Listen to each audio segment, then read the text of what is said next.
Hi hello welcome to our channel. నా ఛానల్ని first time చూస్తున్న వాళ్ళైతే సబ్స్క్రైబ్ చేయండి. ఈరోజు ఆలు బిర్యానీ ఎలా చేయాలో చూద్దాం. ముందుగా కట్ చేసి పెట్టుకున్న ఆలు ముక్కలను ఉప్పు నీళ్ళలో వేయాలి.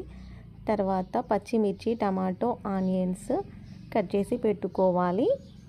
స్టవ్ ఆన్ చేసి ప్యాన్ పెట్టి అందులో ఫ్రైకి సరిపడా నెయ్యి వేసి నెయ్యి హీట్ అయ్యాక మనం కట్ చేసి పెట్టుకున్న పచ్చిమిర్చి యాడ్ చేయాలి.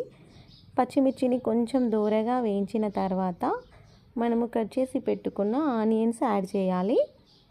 వీటిని కొంచెం దూరగా ఫ్రై చేసి ఇవి కొంచెం ఫ్రై అయిన తర్వాత ఇందులో బగారా ఆకు యాడ్ చేయాలి.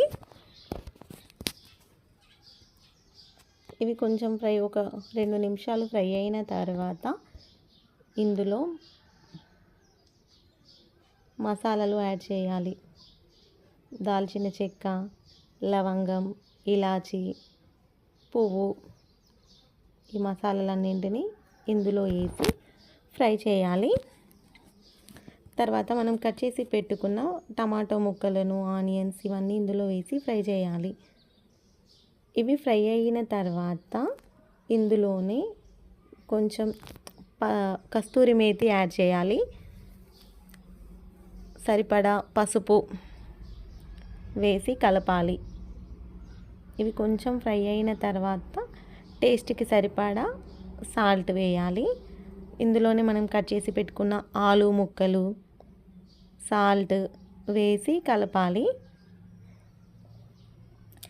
వేయించిన ధనియాల పొడి వేసి కలపాలి. ఇవి కొంచెం మగ్గిన తర్వాత ఇవి కొంచెం ఆలు ముక్కలు మెత్తగా అయ్యేంత వరకు ఉడకనిచ్చి ఇందులోనే పెరుగు యాడ్ చేయాలి. 1 గ్లాస్ బియ్యానికి 2 గ్లాసుల వాటర్ యాడ్ చేయాలి. ఇవి కొంచెం స్టవ్ ఎక్కువ పెట్టేసి కొంచెం ఈ నీరు మొత్తం మసిలిన తర్వాత ఇందులోనే మనము కడిగి పెట్టుకున్న బియ్యాన్ని కూడా ఇందులో వేసి కాసేపు ఉడకనివ్వాలి చిన్న మంట మీద. అంతే, aloo biryani ready. Thanks for watching. Please subscribe my channel. Bye.